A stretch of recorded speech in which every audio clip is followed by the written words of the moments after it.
Senators are expressing concerns that the Busia County health sector is at great risk of collapse.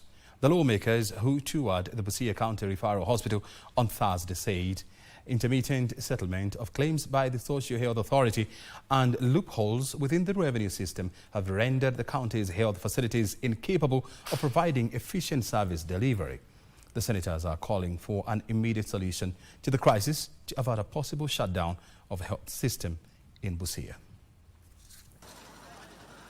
A thriving pharmaceutical industry right outside the Busia County Referral Hospital. Residents of Busia are telling senators that inefficiencies at the county's biggest hospital are promoting the pharmaceutical industry. How do you deal with what the member of public told us? Hakuna dawa, tunaambiwa tununue nje. This has been happening for years and years, and I'm sure you can confirm this. It has always been a song, hakuna dawa. But I will tell you, Chair, this county we have had the most amount of drugs since we came in. On Thursday, the senator spent more than 2 hours seeking answers as to why the Busia County Referral Hospital is not living up to its billing. The only part of this document that talks about the proposed Busia Level 5 hospital is a mere 26 pages, this one.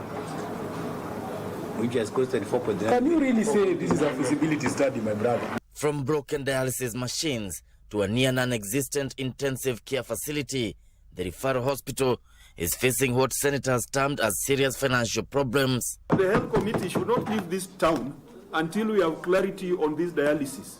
At least let something be seen to have been done by the visit of the Senate. Just like many of our peers, Busia County is struggling to settle pending bills and streamline its systems to boost its own source revenue collection. Na kutowalipa Wakenya pesa yao ndio unaona hii pending bill inazidi kuongezeka. Appearing before the Senate's Finance and Budget Committee, Governor Otuoma said the payment will be done in 2 phases, with 1.2 billion shillings expected to be settled this financial year. The ones that I met on the ones that were eligible, that one we had no issue. We just said, let's go ahead and pay. Now, the other one that needs to be verified properly and the documents availed before we are able now again to say, let's pay these ones that already have been allowed.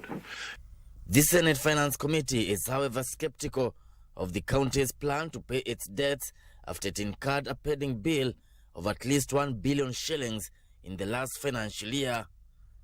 Gishoke Washira, Prime Edition. Well, still in Busia County, where Senate Mashinani Busia chapter has come to a close after conducting its parliamentary business in the border county this week.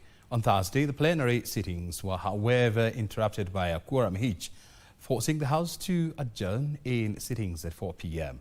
The sittings in Busia saw the senators engage with the residents, assess county and national projects. I rise to object that there is not a quorum present in the House. Madam Speaker, do we have quorum for the proceeding? The Senate plenary sittings adjourned prematurely Thursday afternoon following a quorum hitch during the proceedings of the House. The consequence of overwork. I'm aware that a number of committees are still doing their exit meetings. Having failed to attain quorum at the expiry of the 10 minutes, the Senate stands adjourned, pursuant to Standing Order 41-2A until Tuesday, 25 at 2:30 p.m. That marked the end of the Senate plenary sittings at the County Assembly during the Senate Mashinani conducted in Busia County.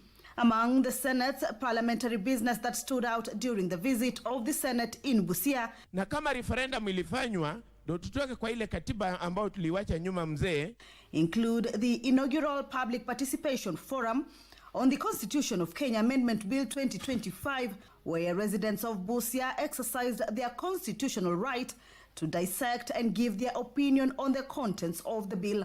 The whole truth and nothing but the truth, so help. The visit also provided an opportunity for the residents to witness the county executive respond to audit queries before the Senate Public Accounts Committee. Senators also encountered the realities of the operations at the Busia and Malaba one-stop border posts during a visit to establish the state of affairs on the Kenya's main borders with the neighboring country of Uganda. That the government of Kenya and the government of Uganda, Mr. Speaker, must heavily invest in ICT, Mr. Speaker. Technology is the answer. There's nothing else we are going to do that will help better than technology. The revenue collection. As early as last year's revenue collection, it amounted to over 8 billion, Mr. Speaker. Then you ask yourself and wonder, where does this money go? Even if it goes to the Ministry of Finance in the consolidated fund, Mr. Speaker, the border deserves to get the development, Mr. Speaker. The management at the Malaba border, Mr. Speaker, is not able to address the financial issues that need to be addressed, because all the funds that they collect can only be decided by the Minister of Finance, Mr. Speaker. However, the situation informed the Senators' decision to call for reforms, urging relevant government bodies, including National Treasury, Kenya Revenue Authority, and Kenya, to develop a comprehensive action plan within 90 days to address both infrastructural and operational bottlenecks. Kamuche Menza for Prime Edition from Busia County.